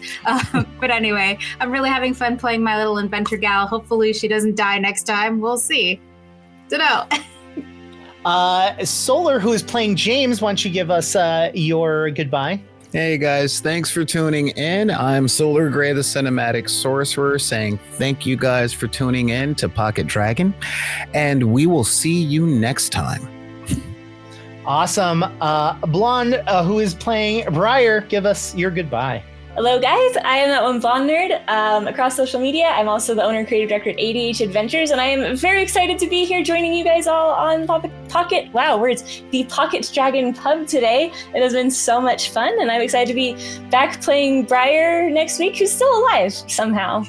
So that's cool. There's someone in her mind, but that's fine. Whatever.